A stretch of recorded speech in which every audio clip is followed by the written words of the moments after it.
ذرا ادھر رکھو، ادھر بٹھا لو، بعد میں بلا لیں گے مجمع کو آڑا ہو تو، ایک دو چار ادھر بٹھا لیں گے۔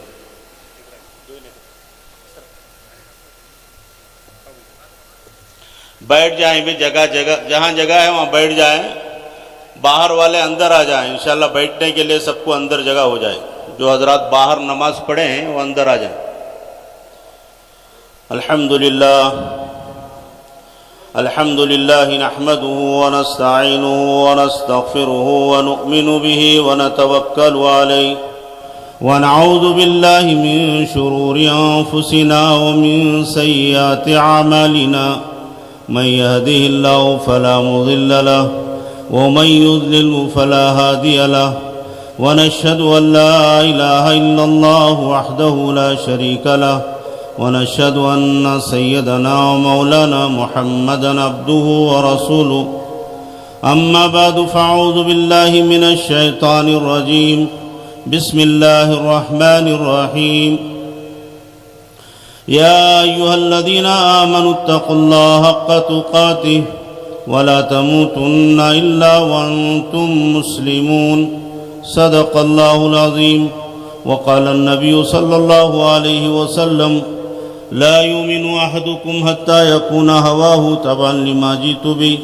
وقال النبي صلى الله عليه وسلم تنكح المرأة لأربع لمالها ولجمالها ولحسبها ولدينها فاصبر بذات الدين تربت يداك او كما قال رسول اللہ صلی اللہ علیہ وسلم۔ بھئی چلنے پھرنے والے بیٹھ جائیں، جہاں جگہ ہے وہاں بیٹھ جائیں، تھوڑا ہی وقت ہے، بیٹھ جائیں۔ محترم بزرگوں، دوستوں، بھائیوں، اللہ تعالیٰ کا بے انتہا فضل اور اس کا احسان ہوا کہ اللہ نے ہم سب کو اس اجتماع میں آنے کی توفیق نصیب فرمائی، اور دین کے باتوں کی سننے کی بھی اللہ نے ہمیں توفیق عطا فرمائی۔ ہمارا یہ سننا سنانا اور یہ ساری محنتوں کا خلاصہ یہ ہے کہ ہماری زندگیوں میں دین آ جائے۔ دین جب تک زندگی میں نہیں آئے گا ہمیں اس سے فائدہ نہیں ہوگا۔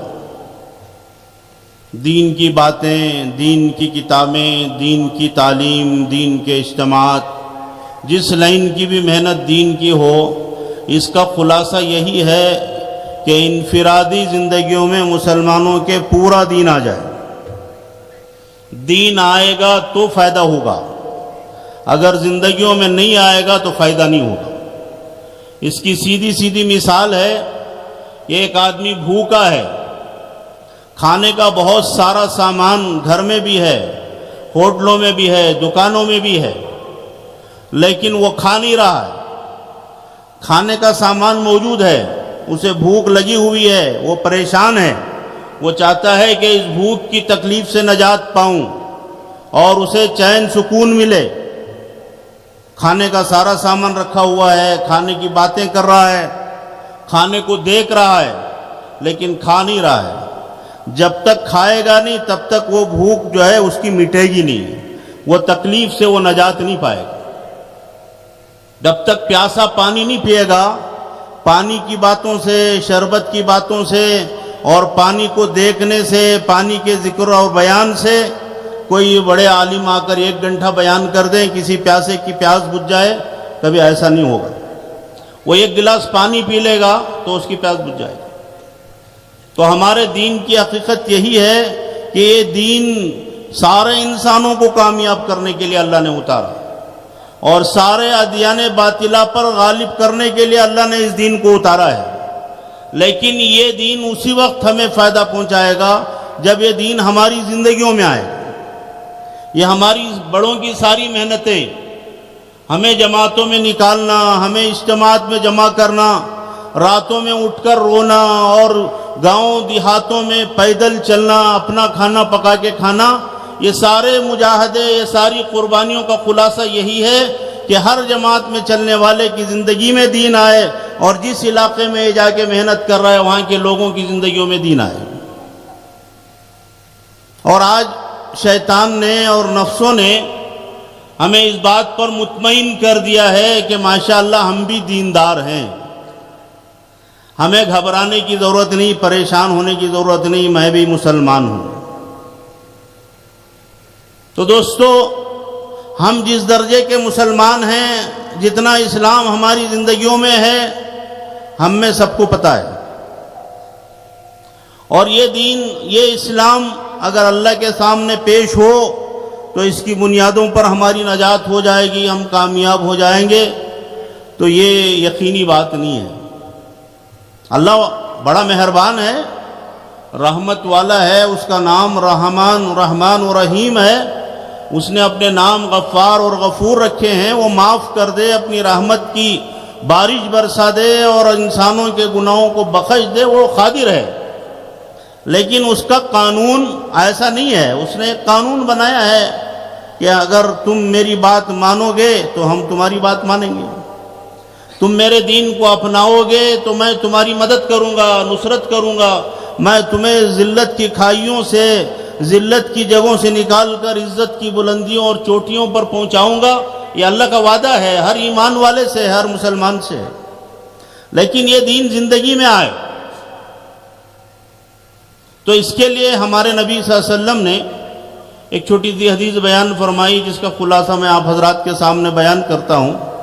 آپ صلی اللہ علیہ وسلم فرماتے ہیں لا یؤمن احدکم حتی یکون ہواہ تبعا لما جئت بہ، کہ تم میں کا کوئی آدمی اس وقت تک مومن نہیں ہو سکتا جب تک کہ وہ اپنی خواہشات کو میرے اس دین کے تابع نہ کر دے جس کو میں لے کر آیا. دنیا میں زندگی گزارنے کے دو طریقے ہیں، دو راستے ہیں، اور ساری دنیا انہی دو راستوں سے اپنی ضرورتیں پوری کرتی ہے. ایک راستہ اپنی خواہشات کا ہے، اپنی پسند کا ہے، اور دنیا کا ہے جیسے سمجھ میں آئے ویسے کرتے رہو، جو سمجھ میں آئے کھا لے، جو سمجھ میں آئے پہن لے، جدھر سمجھ میں آئے ادھر چلے جائے، جس کی چاہے پوجا کرے، جس کی چاہے پرستش کرے، جو جی میں آئے وہ کرے. ایک تو زندگی گزارنے کا یہ راستہ ہے. دوسرا راستہ جو کامیاب ہے اور انسانوں کو کامیاب کرے گا، وہ اللہ اور اس کے رسول کی پسند کو دیکھ کر زندگی گزارنا. ہماری زندگی کا کوئی گوشہ، ہماری زندگی کا کوئی عمل اور کام، کوئی چھوٹا اور بڑا کام ایسا نہ ہو جس میں ہم اللہ رسول کے حکم اور اللہ رسول کے طریقے کو نہ دیکھتے ہوں کہ اس میں اللہ کا کیا حکم ہے، اللہ کے رسول صلی اللہ علیہ وسلم نے اس کام کے کرنے کا کیا طریقہ دکھایا. اگر ہم اس کو دیکھ کر چلیں گے تو ہم دیندار بنیں گے کہ میرے باپ باپ مسلمان تھے، بڑے دیندار تھے، میں بھی مسلمان ہوں، میرا بھی نام ماشاءاللہ بہت اچھا ہے، میں بھی کبھی کبھی نماز پڑھ لیتا ہوں اور کبھی کبھی دین کا کوئی کام کر لیتا ہوں، تو میں واقعی اللہ کی مدد کا مستحق ہوں. یہ دھوکہ ہے. تو آدمی تھوڑا کر کے بڑی کی امید رکھے، یہ دھوکہ ہے. اس کو اللہ کے نبی صلی اللہ علیہ وسلم نے ایک اور حدیث میں بیان فرمایا، الکیس من دان نفسہ وعمل لما بعد الموت. عقل مند آدمی وہ ہے جو اپنے خواہش کو، اپنے نفس کو اپنے قابو میں رکھے. جو پہلی حدیث ہے اسی کا گویا خلاصہ سمجھے اس کو، کہ اپنی خواہش کو، اپنے نفس کو اپنے قابو میں رکھے. وعمل لما بعد الموت، اور موت کے بعد والی زندگی کے لیے کام کرے، عمل کرے، یعنی موت کی بعد کی زندگی کی تیاری کرے. تو اس کو ہمارے نبی صلی اللہ علیہ وسلم فرما رہے ہیں کہ یہ کامیاب عقل مند انسان ہے. دنیا میں عقل مند، دنیا کے لوگ الگ الگ انسان کو عقل مند کہتے ہیں. الگ الگ میدان کا آدمی الگ الگ عقل مند ہے. کوئی تجارت میں عقل مند ہے، کوئی پڑھائی میں عقل مند ہے، کوئی جو ہے دوائی یعنی میڈیکل کی لائن میں عقل مند ہے، کوئی انجینئرنگ کی لائن میں عقل مند ہے، کوئی جو ہے لا کے میدان میں عقل مند ہے، کوئی تعلیم کے میدان میں عقل مند ہے. جو جس میدان کا جو ہے کیا کہتے ہیں آگے بڑھنے والا ہے اور اس میں ترقی کرنے والا کامیاب دنیا کو نظر آتا ہے، دنیا اس کو عقل مند سمجھتی ہے. سیاسی میدان میں کوئی ترقی کر کے الٹا سیدھا کر کے آگے بڑھ جائے، کسی بڑے عہدے پر چلے جائے تو لوگ کہتے ہیں بڑا عقل مند ہے. تو دنیا کے انسان دنیا کے اپنے معیار کے مطابق کسی کو عقل مند سمجھتے ہیں، لیکن میرے اور آپ کے آقا صلی اللہ علیہ وسلم سارے دنیا کے انسانوں کے امام و سردار ہیں، دنیا میں بھی امام اور آخرت میں بھی، حشر کے میدان میں بھی آپ امام ہیں سارے آدم کی اولاد کے۔ تو آپ فرما رہے ہیں، اور آپ کا فرمانا اپنی ذات سے نہیں ہے، اللہ کی طرف سے آپ فرماتے ہیں۔ آپ کا سارا دین اللہ کی طرف سے اتارا ہوا ہے، آپ کی ساری باتیں وہ اللہ کی طرف سے وہی ہیں۔ وہی کی دو قسمیں ہیں، ایک تو قرآن مجید ہے، وہ براہ راست اللہ کی وحی ہے، اور دوسری جو اللہ کے نبی صلی اللہ علیہ وسلم کی ساری زندگی، ساری شریعت، وہ بھی وہی ہے، اللہ نے اتارا ہے، ہمارے نبی پر اتارا ہے، اور ہمارے نبی نے اس کو عملاً یا جو ہے قولاً اس کو بتایا ہے کہ یہ بھی دین ہے۔ تو میرے محترم دوستو بزرگو، تو عقل مند انسان اللہ رسول کے پاس وہ ہے جو اس چھوٹی سی دنیا کی زندگی میں مرنے کے بعد کی زندگی کی تیاری کرے۔ اور آگے فرمایا وَالْعَاجِزُ مَنْ أَتْبَعَ نَفْسَهُ هَوَاهَا وَتَمَنَّى عَلَى اللَّهِ، اور دنیا کا سب سے کمزور عاجز انسان وہ ہے جو اپنے آپ کو اپنی خواہشات اور نفس کے حوالے کر دے، جیسے آج ہمارا حال ہے، اور اللہ سے امیدیں رکھے کہ اللہ میرے ساتھ ایسا کر دے گا، ایسا کر دے گا، ایسا کر دے گا۔ ایک آدمی زہر کھائے اور کھا کر یہ سمجھے کہ مجھے صحت مل جائے گی، میں اچھا ہو جاؤں گا، تو کہ اس کی کوئی امید کر سکتا ہے؟ زہر کھا کر صحت ملے گی؟ صحت تو اللہ ہی دے گا، لیکن اس کے لیے جو ہے طریقہ ہے دوا کھانا، اس کا صحیح علاج کرانا۔ بھئی اللہ دینے والا ہے، صحت اللہ کے ہاں سے ملتی ہے، میں تو زہر بھی کھا لوں گا، ٹھیک ہے کھا لو، موت بھی اللہ ہی تو دیتا ہے۔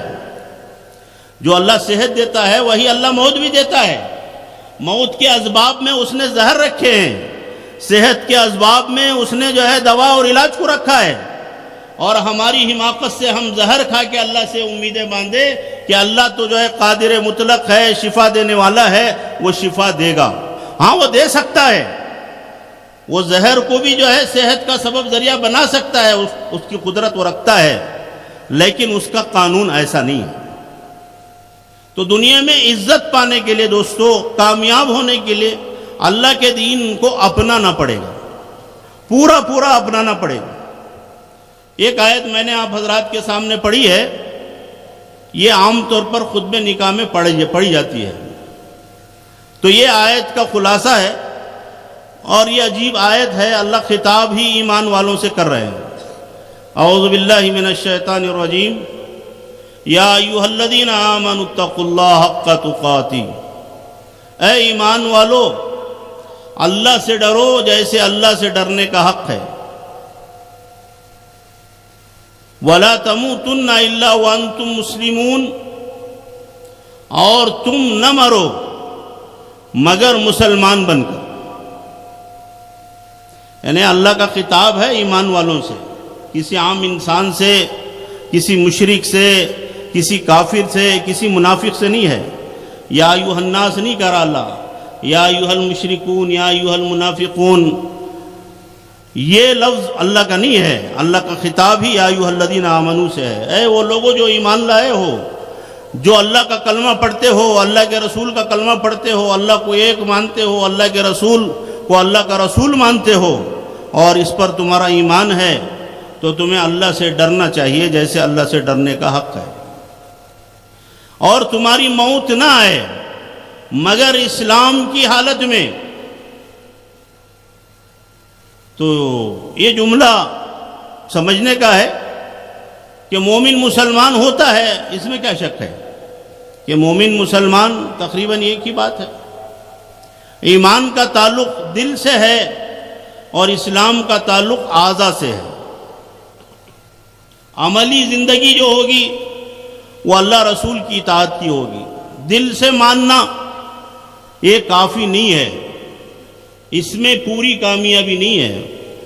عملی زندگی بھی کہ ہم اللہ کو مان لیے ہیں، اللہ کے رسول کو مان لیے ہیں کہ اللہ اکیلا ہے، وہی سب کچھ کرتا ہے، وہی ہمارا خالق و مالک ہے، وہی ہمارا رب و معبود ہے، اس پر ہمارا ایمان ہے، اور اللہ کے رسول کو ہم آخری نبی مانتے ہیں، اللہ کے رسول مانتے ہیں، ان کی اتباع اور اطاعت میں ہماری کامیابی ہے، اس کا یقین ہمیں ہے، اس میں ہمیں شک نہیں ہے۔ لیکن اتنا کافی نہیں ہے، اتنا مان لینے سے کام نہیں چلے گا، اس کے لیے جو ہے اظہار کرنا پڑے گا عملاً۔ کیا مطلب؟ اسلام کا جو معنی ہے وہ اطاعت کے ہیں، ماننے کے ہیں، مسلمان کا معنی ماننے والے کے۔ تو کیا مطلب کہ مسلمان تم جو ہے نہ مرو مگر مسلمان بن کے، یعنی تمہاری زندگی کا کوئی گوشہ، کوئی پہلو اور کوئی مرحلہ، کسی مرحلے میں ایسا نہ ہو کہ تم اللہ رسول کی اطاعت سے باہر نکل جاؤ، ہمیشہ ہر جگہ اللہ کی اطاعت میں رہو۔ جیسے آپ صلی اللہ علیہ وسلم نے پہلی حدیث میں فرمایا کہ تم میں کا کوئی آدمی مومن نہیں ہوگا جب تک کہ اپنی خواہش کو میرے دین کے تابع نہ کر دے جس کو میں لایا ہوں، یعنی اپنے آپ کو اللہ رسول کے حوالے کر دینا، اسی کا نام دین ہے، اسی کا نام اسلام ہے، اور اسی کو مسلمان کہتے ہیں۔ اور ہم کتنا کیے ہوئے ہیں ہر آدمی دیکھ سکتا ہے۔ آج ہمیں کیا سمجھ میں آیا ہے کہ کچھ تو کر رہے ہیں، اچھی بات ہے کچھ تو کر رہے ہیں، لیکن اتنا کافی ہے کیا؟ آج ہم اپنے بچوں کو اسکول میں ڈالتے ہیں، ہمارے بچے پڑھتے ہیں ماشاءاللہ، اب تو تقریباً سبھی بچے پڑھ رہے ہیں، غریبوں کے، مالداروں کے، ان پڑھوں کے، پڑھے لکھوں کے، شہری دیہاتی، سب پڑھ رہے ہیں ماشاءاللہ، ساری اسکولز میں پڑھ رہے ہیں، پڑھا رہے ہیں، کوئی اسکول ایسی نہیں جہاں نہیں پڑھایا جاتا ہو۔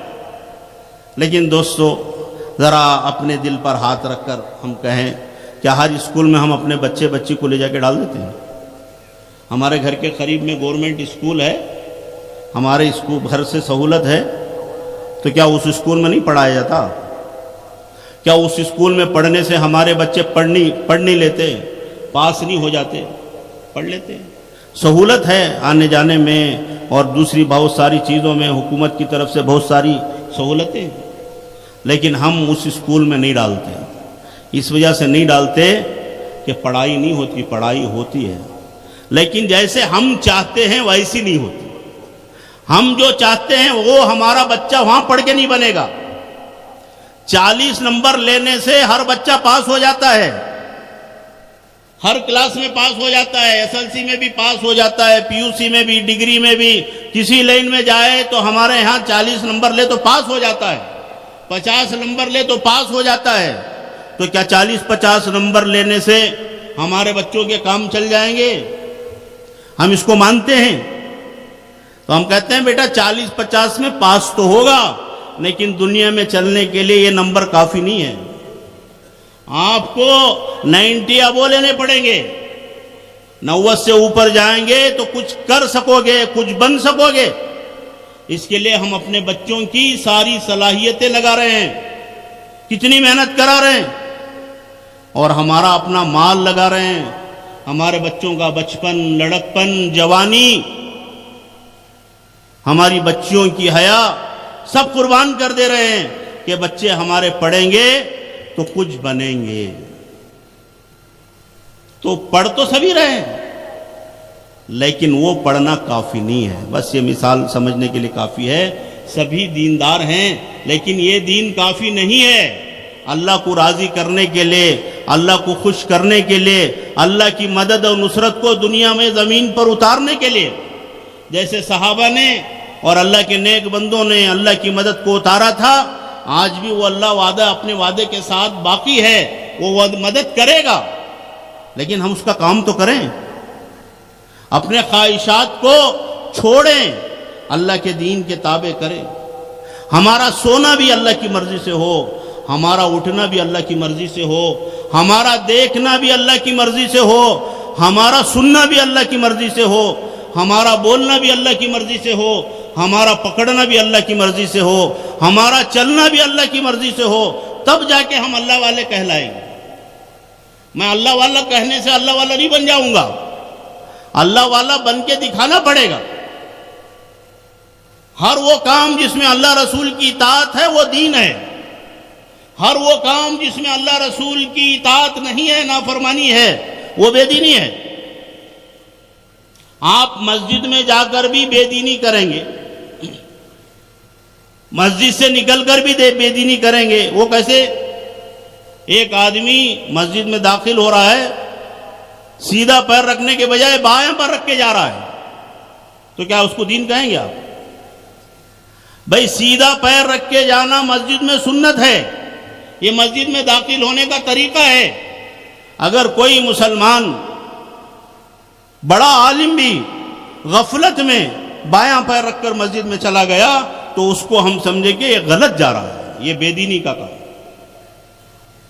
استنجا خانے میں الٹا پیر رکھ کے جانا یہ دین ہے، سیدھا پیر رکھ کر باہر آنا یہ دین ہے، اور کوئی سیدھا پیر رکھ کر استنجا خانے میں جائے تو یہ بے دینی ہے، اور بایاں پیر رکھ کر باہر آئے تو یہ بے دینی ہے۔ تو دین جو ہے ہر جگہ اللہ رسول کی اطاعت کا نام ہے۔ ایک جگہ اللہ تعالیٰ فرماتے ہیں وَمَن يُطِعِ اللَّهَ وَرَسُولَهُ فَقَدْ فَازَ فَوْزًا عَظِيمًا، جو اللہ رسول کی اطاعت کرے وہ تحقیق کے بہت بڑی کامیابی حاصل کر لیا۔ ہمارے پورے دین کا خلاصہ بس اتنا ہے کہ ہمارے ہر کام میں ہم اللہ رسول کی اطاعت کرنے والے بن جائیں۔ ہماری یہ ساری محنتوں کا خلاصہ یہی ہے کہ ہمارے اندر دین آ جائے۔ ہماری صورت کیسی ہو وہ ہمارے نبی بتائیں گے، ہم ویسے کریں گے۔ ہمارے کپڑے کیسے ہوں وہ ہمارے نبی بتائیں گے، ویسے پہنیں گے۔ ہماری شادی کیسی ہو وہ ہمارے نبی کی بتائی ہوئی ہے کہ شادی میں کیا کرنا چاہیے کیا نہیں کرنا چاہیے، ویسی شادی ہم کریں گے، اس کے خلاف نہیں کریں گے۔ ہم کاروبار کر رہے ہیں، تجارت کر رہے ہیں، حلال طریقے سے کریں گے، امانتداری سے کریں گے، سچائی کے ساتھ کریں گے۔ ہماری تجارت میں جھوٹ نہیں ہوگا، ہماری تجارت میں خیانت نہیں ہوگی، ہماری تجارت میں کسی کو دھوکہ نہیں ہوگا۔ تو اگر مسلمان ہو تو ایسا ہوگا۔ لیکن یہ چیزیں آج ہماری زندگیوں سے نکلی ہوئی ہیں، زبانوں پر ہیں، کتابوں پر ہیں، کتابوں میں ہیں، بیانوں میں ہیں، لیکن زندگیاں اس سے خالی ہیں۔ آج مسلمانوں میں امانت داری نظر نہیں آتی، سچائی نظر نہیں آتی، وعدہ کر کے پورا کرنا یہ جو ہے عام مسلمانوں میں نظر نہیں آتا۔ قرض لے کر اپنے معاملات کو درست کرنا، ادا کرنا یہ مسلمانوں میں نظر نہیں آتا۔ قرض لے کے دیتے نہیں ہیں، امانت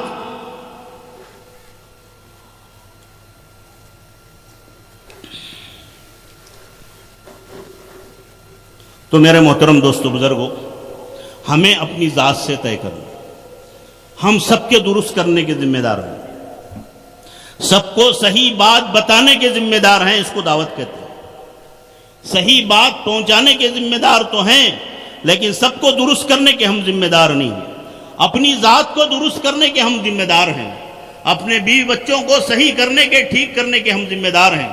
اللہ تعالیٰ ہم سے کہتا ہے یا ایھا الذین آمنوا قوا انفسکم واہلیکم نارا، اے ایمان والو تم اپنی جانوں کو اور اپنے گھر والوں کو، اہل و عیال کو آگ سے بچاؤ۔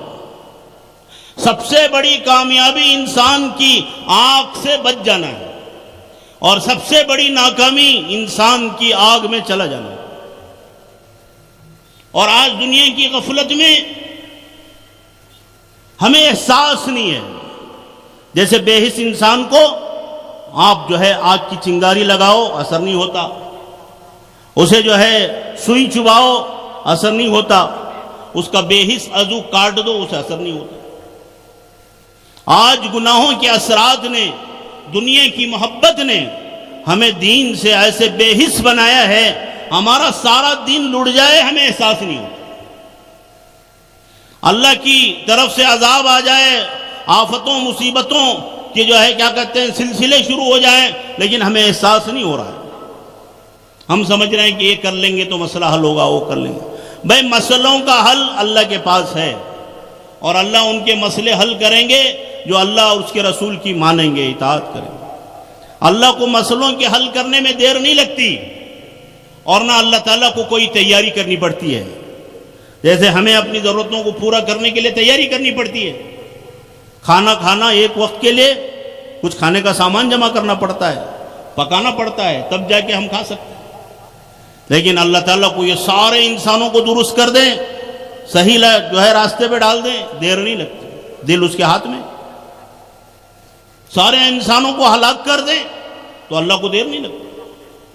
دنیا میں ایک قوم گزری ہے، قوم سمود جب وہ اللہ کی نافرمانی پر اڑ گئی، اللہ کے نبی حضرت صالح علیہ السلام کی بات نہیں مانی، تو اللہ نے ان پر عذاب بھیجا، ایک فرشتے کو بھیجا، اس فرشتے نے ایک چیخ ماری، اس ایک چیخ میں ساری قوم ختم ہو گئی، ایک بچہ نہیں بچا، ایک چیخ پر سب ختم ہو گئے۔ تو جو اللہ ختم کرنے پر طاقت رکھتا ہے، پیدا کرنے پر بھی اسے طاقت ہے۔ تو دوستو، ہم اس اجتماع میں آئے ہیں تو یہ نیت لے کر ہم یہاں سے عزم لے کر جائیں کہ ہم اللہ کو راضی کرنے والے کچھ کام کریں گے بقیہ زندگی۔ اب تک ہم نے جو اللہ کو ناراض کیا ہے، اللہ کا کوئی بھی حکم ٹوٹتا ہے، انفرادی ہو اجتماعی ہو، چھوٹوں سے ہو بڑوں سے ہو بوڑھوں سے ہو مردوں سے ہو عورتوں سے ہو، تو اس پر اللہ ناراض ہو جاتے ہیں، اللہ غضبناک ہو جاتے ہیں۔ تو ہم سوچیں ہمارے گھروں میں اللہ کے کتنے حکم ٹوٹ رہے ہیں۔ سب سے بڑا حکم دنیا میں زمین پر اللہ کا وہ نماز ہے، اور ہم میں کتنے لوگ نماز 5 وقت پڑھتے ہیں۔ کبھی کبھی نماز پڑھنے کا نام نماز قائم کرنا نہیں ہے، کبھی کبھی نماز پڑھنے سے نماز کا فائدہ نہیں ہوگا۔ بھئی ہم تو دنیا کی ساری باتیں سمجھتے ہیں، ایسا نہیں کہ نہیں سمجھتے، سب پتہ ہے۔ آپ بتاؤ، ہم بڑی اسکول میں جمع کر دیے بچے کو ہمارے، اس کی ساری فیس بھر رہے ہیں، لیکن ہم اسکول کو بچے کو ہفتے میں 1-2 دن بھیجتے ہیں، 1-2 دن نہیں بھیجتے، تو کیا وہ ہمارے بچے کو اسکول والے قبول کر لیں گے؟ آپ کہیں کہ ہم تو فیس دے رہے ہیں، ہمارا بچہ پڑھے گا، جب جی میں آئے گا آئے گا، جب جی میں نہیں آئے گا نہیں آئے گا، تو اسکول کیا کہے گی؟ اسکول کا مینجمنٹ کہے گا کہ آپ کے بچے کو اگر ہمارے اصول و قوانین کی پابندی کرنا ہو تو ہمارے اسکول میں پڑھاؤ، نہیں کر سکتے تو لے جاؤ، آپ کی فیس کی ہمیں ضرورت نہیں ہے، یہاں پابندی کرنا ہے۔ اگر بچہ یونیفارم پہن کے نہیں جاتا تو اسکول میں نہیں ہم آتے، یونیفارم پڑھنے کا حصہ نہیں ہے۔ اگر وہ جوتے پہن کر نہیں تھا، جوتے تو کلاس کے باہر چھوڑ کے جاتا ہے، ساکس پہن کے نہیں جاتا تو اسکول سے باہر کر دیتے ہیں کہ یونیفارم کیوں پہن کے نہیں آیا، حالانکہ وہ پڑھائی کا حصہ نہیں ہے، جوتوں سے تھوڑی پڑھتا ہے بچہ، لیکن ایک انہوں نے نظام بنایا، کہتے ہیں کہ اس کے تحت آؤ تو آؤ، نہیں تو چلے جاؤ۔ تو دوستو، یہ بات دنیا کے ہر شعبے میں ہے، ہر جگہ ہے۔ آپ فیکٹری کو کام پہ جاتے ڈیوٹی پر، 8 بجے سے ڈیوٹی ہے، آپ کہیں کہ میں ایک دن آؤں گا، ایک دن نہیں آؤں گا، ایک دن 8 بجے آؤں گا، ایک دن 7 بجے آؤں گا، ایک دن 9 بجے آؤں گا، ایک دن 10 بجے آؤں گا، جیسے آؤں گا میں، تو چلے گی فیکٹری میں، اور آپ کو تنخواہ ملے گی، فیکٹری کا مالک آپ کو رکھے گا، وہ آپ کو چھٹی کر دے گا کہ بھئی ایسا آدمی ہمیں نہیں چاہیے، ہمیں جو ہے پابند آدمی چاہیے، پنکچوئل، وقت پر آئے، وقت پر جائے، ایسا نہیں چلے گا۔ تو دوستو، دنیا کا ہر کام ہمیں سمجھ میں آتا ہے۔ کھیت جس وقت ناگرنا ہے اس وقت ناگریں گے تو فصل لگے گی، جب بارش پڑی تو تب سو گئے، جب دھوپ آئے گی تو آپ ناگر لے کے گئے، ناگریں گے اب، تو کیا کھیت میں آپ فصل اگا گے؟ آپ کھیت جو ہے کر سکیں گے؟ تو دنیا کا چھوٹا کام ہو بڑا کام ہو، دکان کھلتا ہے، ہر چھوٹا بڑا دکان صبح میں لوگ کھولتے ہیں، شام میں بند کرتے ہیں۔ کوئی کہے کہ نہیں میں آج دوپہر کے بعد جاؤں گا، رات پوری دکان کھلی رکھوں گا، صبح میں آ کے سو جاؤں گا۔ دوسرے دن کہا کہ نہیں آج سو جاؤں گا، آج نہیں کھولوں گا، میری دکان ہے، میں جو چاہے کروں، دکان تو رکھا ہوں، سامان ہے دکان میں، لیکن جب چاہے کھولتا ہوں۔ تو دنیا میں کوئی کام ایسا نہیں چلے گا، اور ہم اپنے آپ کو عقل مند سمجھے ہوئے ہیں، اللہ کا دین ایسا چلے گا، مسلمان ایسا چلے گا، اللہ کی مدد ایسی آئے گی، اور اللہ تعالیٰ عزت ایسے دے گا کہ ہم جیسے جی میں آئے ویسے دین پہ چلے۔ کوئی نماز جی میں آیا تو پڑھ لیا، کوئی نماز نہیں آیا تو چھوڑ دیا۔ 90% مسلمان صبح کی اذان ہو رہی ہے اور پورے گھر مسلمانوں کے بند پڑے ہیں، کوئی بچہ بھی نہیں اٹھا ہے۔ ارے نہیں اٹھنا الگ بات ہے، اللہ ہمیں معاف فرمائے، ہم نے اٹھنے کی نیت بھی نہیں کی ہے۔ ہم میں سے کتنے ایسے ہیں جو صبح کی نماز چھوڑ کے سو رہے ہیں اور ہماری نیت ہے کہ اٹھنا ہے؟ کتنے ہیں جو نماز نہیں پڑھتا، کبھی نیت نہیں کرتا مجھے صبح میں اٹھنا ہے، دیکھیں گے اڑ گئے تو پڑھ لیں گے۔ تو اللہ اتنا بے غیرت ہے کہ اللہ کا کام ہم ایسی لاپرواہی سے کریں اور اللہ ہمارے کام سارے بنا دے۔ تو دوستو، سب سے بڑا اللہ کا حکم نماز ہے۔ نماز زندہ رکھنے سے مسلمان زندہ رہتا ہے، دین زندہ رہتا ہے، نماز ہی کے راستے سے سارا دین آتا ہے۔ اور نماز کے چھوڑنے سے سارا دین نکل جاتا ہے۔ قرآن میں اللہ فرماتا ہے فَخَلَفَ مِن بَعْدِهِمْ خَلْفٌ أَضَاعُوا الصَّلَاةَ وَاتَّبَعُوا الشَّهَوَاتِ، نیک لوگوں کے بعد، انبیاء کے جانے کے بعد کچھ زمانے تک ان کے متبعین رہتے ہیں، ان کے اصحاب و حواریین رہتے ہیں جو اللہ کے دین کو لے کر چلتے ہیں۔ خصوصاً نماز ہر امت پر فرض تھی تو نماز پڑھتے ہیں، بعد میں خواہشات دنیا کے غالب آ جاتے ہیں، کچھ لوگ ناخلف پیدا ہو جاتے ہیں، نااہل پیدا ہو جاتے ہیں، تو ان کا پہلا کام قرآن بیان کرتا ہے اضاعوا الصلاۃ، وہ پہلا کام کرتے ہیں نماز کو ضائع کرتے ہیں۔ نماز کو ضائع کرنے کی ابتدائی صورت یہ کہ بے وقت پڑھتے ہیں۔ صبح کی نماز پڑھتے تھے پہلے، اب جماعت چھوڑ کے پڑھنے لگے، اب اور آگے بڑھے تو نماز جماعت کے بعد قضا کر کے پڑھنے لگے، اور آگے بڑھے تو نماز ہی چھوڑ دی۔ پہلے 5 پڑھتے تھے، اب 3 کر لیے، اب 4 کر لیے۔ پہلے جو ہے روزانہ 1 آدھ پڑھتے تھے، اب جمعہ کر لیے، وہ بھی لوگوں کے طعن و تشنیع سے بچنے کے لیے۔ کیسا مسلمان ہے جمعہ کو بھی مسجد کو نہیں جاتا؟ اللہ کے لیے نہیں، لوگوں کے طعنوں سے بچنے کے لیے۔ تو دوستو، نماز اگر ہم چھوڑیں گے تو سمجھو ہم دین سے باہر نکل گئے۔ نماز اگر چھوڑیں گے تو دین سے باہر گئے، اور جو باہر گیا وہ باہر جاتا رہتا ہے، راستے سے جو بھٹک جاتا ہے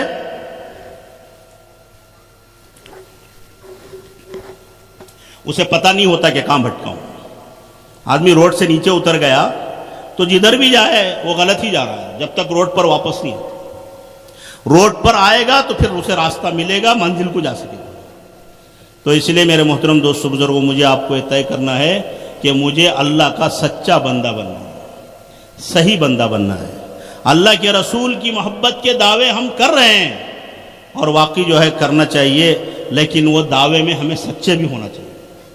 تو سچائی کیا ہے کہ ہمارا کوئی کام سنت اور شریعت سے ہٹا ہوا نہ ہو، سنت اور شریعت کے خلاف نہ ہو۔ دوستو، دین اور خواہش یہ 2 متضاد چیزیں ہیں۔ دین اپنائیں گے، خواہشات کو چھوڑنا پڑے گا، خواہشات اپنائیں گے، سنت اور شریعت کو چھوڑنا پڑے گا۔ اور آپ دیکھ لیں ہم کیا کر رہے ہیں۔ تو اس لیے میرے محترم دوستو بزرگوں، ہم سب کو سچے مسلمان بننا ہے۔ اللہ کہہ رہا ہے وَلَا تَمُوتُنَّ إِلَّا وَأَنْتُمْ مُسْلِمُونَ، تم نہ مرو مگر مسلمان بن کے، مطلب تمہارا کوئی کام اسلام کے خلاف نہ ہو، کیونکہ موت ہے نا، وہ ہمارے پاس طے نہیں ہے کہ اتنی عمر میں آئے گی تو آپ اس کی تیاری کر لو۔ جیسے شادی کی تاریخ ہم نے طے کر رکھی ہے کہ فلاں تاریخ کو شادی ہے، تو اس سے پہلے تیاری شروع کر دی تو شادی ہو جائے گی۔ حج کو جانا ہے، تاریخ طے ہے، سب تیاری کر لیں گے، اور کوئی کام کر رہے ہیں تو تاریخ طے ہے۔ لیکن موت کی تاریخ ہمارے پاس ہے نہیں کہ اس وقت موت آئے گی، اور یہ بھی نہیں کہ کہاں آئے گی۔ چلو بھی گھر میں آئے گی تو گھر میں آدمی رہے گا تو تیاری کر کے رہے گا، مسجد میں آئے گی تو کچھ تیاری کرے گا۔ موت کے لیے اللہ نے کوئی جگہ نہیں طے کی، کوئی وقت نہیں طے کیا، لیکن ہمیں یہ کہا کہ تم ہمیشہ موت کے لیے تیار رہو، اس لیے کہ موت، تم بازار جا رہے ہو آ جائے گی، تم حج پہ جا رہے ہو آ جائے گی، تم دکان میں بیٹھے ہو آ جائے گی، تم اجتماع میں جا رہے ہو آ جائے گی، اجتماع سے واپس ہو رہے ہو آ جائے گی، تم کھانا کھا رہے ہو آ جائے گی، تم شادی کی محفل میں ہو آ جائے گی، تم جو ہے کہیں دوسری جگہ کام سے جا رہے ہو آ جائے گی، تم گھر میں بیٹھے ہو دوستوں میں رشتہ داروں میں آ جائے گی، وہ بتا کر نہیں آئے گی، اور جیسے آئے گی وہ فوراً لے کے جائے گی، چھوڑے گی نہیں۔ تو اس کی تیاری کا نام عقل مندی ہے، اس کو بھی بھول جانے کا نام بے وقوفی۔ اور ہم کتنے عقل مند ہیں، کتنے بے وقوف ہیں، ہم میں کا ہر آدمی فیصلہ کر سکتا کہ آج میرے پاس اگر اسرائیل آئے تو میرے پاس کیا تیاری، تو کیا نہیں آ سکتے؟ آج نہیں تو کل آئیں گے، کل نہیں تو پرسوں آئیں گے۔ کہ ہمارے بڑے جتنے تھے سب چلے گئے تو کیا ہم نہیں جائیں گے؟ جائیں گے، لیکن ایک دن ضرور آئیں گے، اس کی تیاری کریں گے تو خوشی خوشی جائیں گے۔ اس کی تیاری نہیں ہوگی تو آدمی حسرت بھری نگاہوں سے اپنی بنائی ہوئی دنیا کو دیکھ کے جائے گا، اور اللہ سے درخواست کرے گا۔ اللہ قرآن میں بیان کر چکا ہے 1400 سال پہلے، جو تیاری کے بغیر دنیا سے جائے گا موت پر، تو وہ آدمی کیا تمنا کرے گا, کیا خواہش کرے گا. یہاں بھی سورہ منافقون کے آخری رکوع میں اللہ ایمان والوں سے ہی خطاب کر رہا ہے. تو بندہ کیا تمنا کرے گا, ربی لولا اخرتنی الی اجل قریب, اے میرے پروردگار مجھے اور تھوڑی مہلت کیوں نہ دے دی کہ میں کچھ تیاری کر لیتا, کچھ صدقہ خیرات کر لیتا. کیا یہ 50-60 سالہ 70 سالہ زندگی کافی نہیں تھی؟ اتنی مہلت کافی نہیں تھی؟ یہ تو اسی کے لیے دی تھی ہم نے. اب کیا دینا چاہیے؟ اب مہلت نہیں ملنے والی, 1 سیکنڈ کی بھی نہیں ملنے والی, 1 لمحے کی بھی نہیں ملنے والی. تو اس لیے میرے محترم دوستو بزرگوں, اجتماع برکت کے لیے نہیں ہے, برکت تو ملے گی, برکت تو ملے گی. کیوں بھئی بارش کا موسم آتا ہے کیا گرمی کے موسم کو بدلنے کے لیے؟ بارش تو جو ہے آدمی کی ضرورت ہے فصلوں کو اگانے کے لیے اور ضرورتوں کو پورا کرنے کے لیے. پانی پر جو ہے سارے انسانوں کا دار و مدار. تو بارش سے فائدہ یہ بھی ہوتا ہے کہ اس سے ٹھنڈا ماحول بن جاتا ہے, موسم ٹھنڈا ہو جاتا ہے, گرمی کم ہو جاتی. اس کے لیے بارش ہم نہیں چاہتے. بارش تو اپنی ضرورتوں کے لیے کہ ہمارے کھیتوں میں فصلیں آئیں, ہمارے باغوں میں پھل آئیں اور ہمارے ضرورتوں کا انتظام ہو جائے. پانی ہر ایک کی ضرورت ہے, انسان کی, ہر جاندار کی ضرورت پانی ہے. اسی سے اللہ نے دنیا میں زندگی رکھی ہے. وَجَعَلْنَا مِنَ الْمَاءِ كُلَّ شَيْءٍ حَيٍّ, اللہ فرماتا ہے کہ ہم نے ہر چیز کو زندہ کیا ہے پانی کے ذریعے سے. تو پانی کی برکتوں میں ہے کہ وہ ٹھنڈا بنا دے گا موسم کو, لیکن وہ جو ہے مقصد نہیں ہے. تو ایسے دین کی برکت ہے, اس کے اثرات پڑیں گے, لیکن یہ کافی نہیں ہے. دین مقصد ہے. ہماری زندگی کو بدلنا چاہیے, ہمارے دن رات کو بدلنا چاہیے, ہمارے سونے بیٹھنے کو, ہمارے جاگنے کو بدلنا چاہیے, ہمارے کھانے پینے کو بدلنا چاہیے, ہمارے دیکھنے سننے کو بدلنا چاہیے, ہمارے معاملات درست ہونا چاہیے. کہ دنیا کہے کہ مسلمان ہے, اللہ کے رنگ میں رنگ جاؤ, اللہ خود کہتا ہے. تو اللہ کے رنگ میں رنگ جاؤ کا کیا مطلب؟ کہ دنیا کہے جیسے رنگین چیز کو کوئی دیکھتا تو کہتا کہ یہ فلاں رنگ کا ہے, فلاں رنگ کا, فلاں رنگ کا. تو اللہ والوں کو دیکھ کے ہم کہتے ہیں اللہ والا ہے. تو کیا ہے اس کے اندر؟ کہ 4 آنکھ لگے ہیں, 8 ہاتھ لگے ہیں, بس اس کی زندگی بتاتی ہے کہ اللہ کی نافرمانی نہیں کرتا, یہ اللہ کی اطاعت میں ہمیشہ آگے بڑھتا ہے. تو ایسے اللہ کے رنگ میں رنگ جانا. نیت کرو کہ ہم جو کچھ سنیں گے اس پر عمل کریں گے. اب جو زندگی باقی ہے اس میں جان کر اللہ کی نافرمانی نہیں کریں گے. بے انجانے سے ہو جاتی ہے غلطی, اسی لیے اللہ تعالیٰ کہہ رہا ہے کہ ہم معاف کر دیں گے, معافی مانگ لو, توبہ کرو. ہم توبہ قبول کر لیتے ہیں. زندگی کے ساری زندگی تم نافرمانی کر کے ہمیں دن رات جو ہے ناراض کیے ہوں, کوئی پرواہ نہیں ہے, مرنے سے کچھ پہلے توبہ کر لو, ہم تمہاری توبہ قبول کر لیں گے. اللہ نے اس کی مثالیں دی ہیں, لیکن یہ توبہ ہمیں نصیب ہوگی کیا گارنٹی ہے؟ اس کے لیے اللہ فرماتا ہے کہ تمہارا کوئی عمل اسلام کے خلاف نہ ہو. صبح جاؤ نماز پڑھ کے بازار میں, بحیثیت ایک مسلمان کے جاؤ گے, موت آ گئی تو اسلام کے جھنڈے کے ساتھ مرو گے. نماز کے بغیر جاؤ گے تو اللہ کے نبی نے فرمایا کہ تمہارے ہاتھ میں شیطان کا جھنڈا ہوگا. اسرائیل آئے اور تمہارے ہاتھ میں شیطان کا جھنڈا ہے, بتاؤ آپ کو کہاں لے جائے؟ فجر کی نماز چھوڑ کے بازار میں گئے, دکان میں گئے, کاروبار میں گئے, اور ہمارے ہاتھ میں اللہ کے نبی کا فرمان ہے شیطان کا جھنڈا ہوگا. جو نماز پڑھے بغیر گھر سے جاتا ہے وہ شیطان کے جھنڈے کو لے کے جاتا ہے. تو اس لیے دوستو اصل زندگی تو مرنے کے بعد, بقیہ ساری زندگی یہ اللہ نے اس کی تیاری کے لیے دیا ہے. عقل مندی اسی کو فرمایا کہ وہ تیاری کر لو تو تم عقل مند. جس کام کے لیے جو زندگی ملی ہے اس کام میں لگاؤ تو عقل مندی ہے, اس کام سے ہٹ کر دوسرے میں لگاؤ تو بے وقوفی ہے. پڑھنے کے زمانے میں بچہ پڑھے تو عقل مند ہے, پڑھنے کے زمانے میں دوسرے کام کرے, اچھا کھا رہا ہے, اچھا پہن رہا ہے, اور گاڑیاں بڑی بڑی لے کے گھوم رہا ہے, اور معلوم کیا کیا کھیل رہا ہے, لیکن پڑھ نہیں رہا ہے, تو اس کو کیا بولیں گے؟ بیوقوف بولیں گے. جو کام کرنا وہ تو کر نہیں رہا ہے, جو نہیں کرنے کے کام وہ کر رہا ہے. اس لیے بھائی سارے حضرات طے کرو, انشاءاللہ اس اجتماع سے ہم یہ عزم و ارادہ لے کے جائیں گے کہ ہماری زندگی کی کوئی نماز انشاءاللہ قضا نہیں ہو. ہم جان کر نہیں چھوڑیں گے. بھائی رات میں دیر سے سونے کے لیے کسی نے نہیں کہا آپ کو, آپ سو رہے ہیں, شیطان کی اطاعت کر رہے ہیں. شیطان چاہتا ہے کہ دیر سے سلاؤں تاکہ دیر سے اٹھاؤں کہ صبح کی نماز نہ پڑھے, اور اللہ کی نافرمانی سے ان کا دن کا آغاز ہو, اور رات بھی جو ہے ویسے ہی اللہ کی نافرمانی میں گزرے گی. تو اس لیے رات میں جلدی سو جاؤ، صبح میں جلدی اٹھو.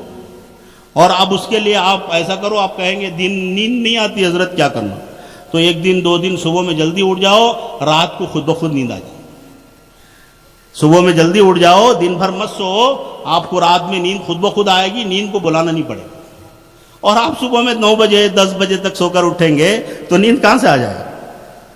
9 بجے صبح ہو رہی ہے، 10 بجے صبح ہو رہی ہے، 12 بجے دکان کو جا رہے ہیں، ماشاءاللہ شان کے ساتھ کریں کہ ہمارا ناشتہ 12 بجے ہوتا ہے، ہمارا رات کا کھانا رات کے 12-1 بجے ہوتا ہے، اور فخریہ کا بیان کر رہا ہے، مسلمان کہہ رہا ہے. نماز دن رات کی قضا ہو رہی ہے، ضائع ہو رہی ہے، زندگی برباد ہو رہی ہے، اللہ رسول کو ناراض کر رہے ہیں، اس کا احساس بھی نہیں ہے.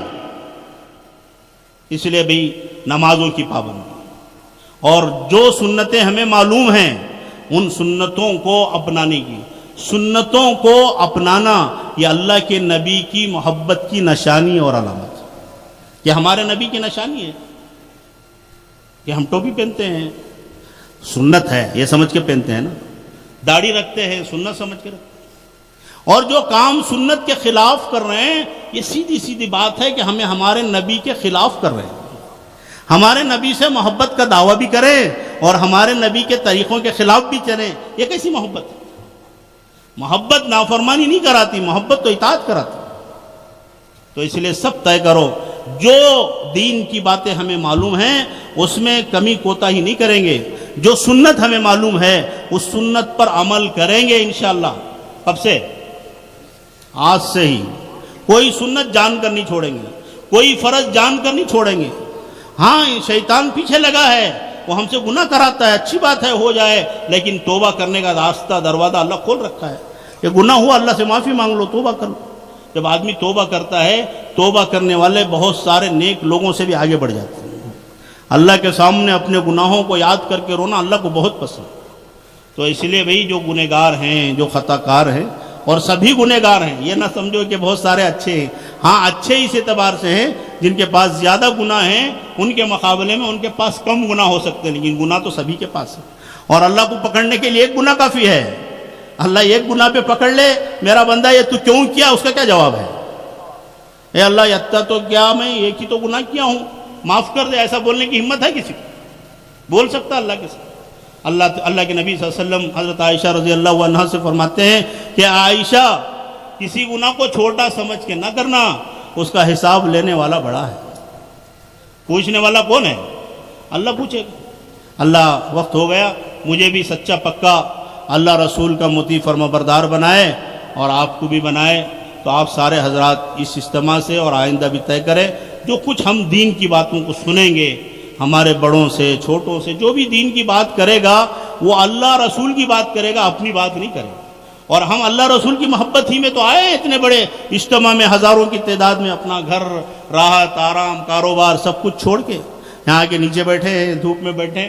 ماشاءاللہ کتنے لوگ دھوپ میں نماز پڑھ رہے ہیں. گھر میں مسجد کی اے سی میں فین کے نیچے بھی جا کے نہیں پڑھتے تھے اور یہاں آگے دھوپ میں پڑھ رہے ہیں. تو کیوں اللہ کی محبت میں آئے کہ اجتماع میں سارے مسلمان جمع. تو انشاءاللہ طے کرو نماز کبھی قضا نہیں کریں اور سنت جان کر نہیں چھوڑیں. انجانے سے چھوٹ جائے تو اللہ معاف کرنے والے معاف کر دیں گے، لیکن ہم جان کر کوئی سنت یہ سنت ہے نہیں چھوڑیں گے.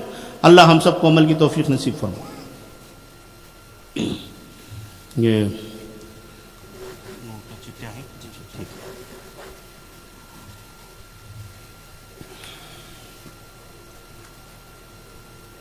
ابھی نکے ہوں گے انشاءاللہ. سارے حضرات بیٹھے تھوڑی دیر. الحمد للہ نحمده ونستعینه ونستغفره ونؤمن به ونتوکل علیہ ونعوذ باللہ من شرور انفسنا ومن سیئات اعمالنا من يهده الله فلا مضل له ومن يضلل فلا هادي له ونشهد ان لا اله الا الله وحده لا شريك له ونشهد ان سيدنا ومولانا محمدا عبده ورسوله صلی اللہ تعالی علیہ وعلى آلہ وصحبہ وبارک وسلم تسلیما کثیرا کثیرا. اما بعد فاعوذ باللہ من الشیطان الرجیم. بسم اللہ الرحمن الرحیم. یا ایھا الناس اتقوا ربکم الذی خلقکم من نفس واحدہ وخلق منها زوجها وبث منهما رجالا كثيرا ونساء واتقوا الله الذي تساءلون به والأرحام إن الله كان عليكم رقيبا يا أيها الذين آمنوا اتقوا الله حق تقاته ولا تموتن إلا وأنتم مسلمون يا أيها الذين آمنوا اتقوا الله وقولوا قولا سديدا يصلح لكم أعمالكم ويغفر لكم ذنوبكم ومن يطع الله ورسوله فقد فاز فوزا عظيما وقال النبي صلى الله عليه وسلم تنكح المرأة لأربع لمالها ولجمالها ولحسبها ولدينها فاصفر بذات الدين تربت يداك وقال النبي صلى الله عليه وسلم الدنيا كلها متاع وخير متاع الدنيا المرأة الصالحة وقال النبي صلى الله عليه وسلم النكاح من سنتي وقال النبي صلى الله عليه وسلم ومن رغب عن سنتي فليس مني صدق الله مولانا العظيم وصدق رسوله النبي الكريم ونحن على ذلك من الشاهدين والشاكرين والحمد لله رب العالمين.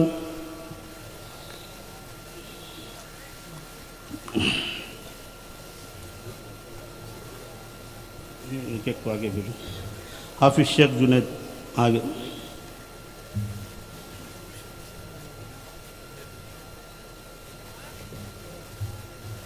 عزیزم نوشا حافظ شیخ جنید ابن مرحوم اللہ بخش سلمہ، میں نے اللہ کے حکم اور اللہ کے رسول صلی اللہ علیہ وسلم کی شریعت مطہرہ کے مطابق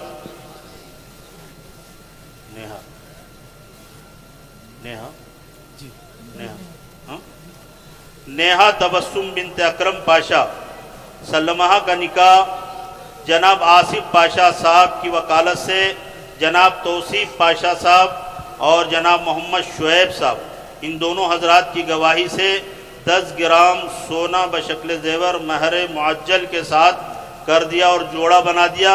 کہ آپ نے نیہا تبسم بنت اکرم پاشا کو اپنے نکاح میں قبول کیا؟ میں نے قبول کیا الحمدللہ. بارک اللہ لک و بارک علیک و جمع بینکما فی خیر.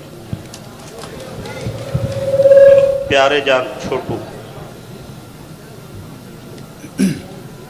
نوشا پیارے جان چھوٹو سلمہ، میں نے اللہ کے حکم اور اللہ کے نبی صلی اللہ علیہ وسلم کی شریعت مطہرہ کے مطابق انجم بنت دستگیر سلمہ کا نکاح جناب سید ابن سید محبوب صاحب کی وکالت سے جناب عبدالعزیز صاحب جناب ثناء اللہ صاحب ان دونوں حضرات کی گواہی سے 2.5 گرام سونا مہر معجل کے ساتھ آپ کا نکاح کر دیا، آپ کا جوڑا بنا دیا. کہ آپ نے انجم بنت دستگیر کو اپنے نکاح میں قبول کیا؟ الحمدللہ میں نے قبول کیا. بارک اللہ لک و بارک علیک و جمع بینکما فی خیر.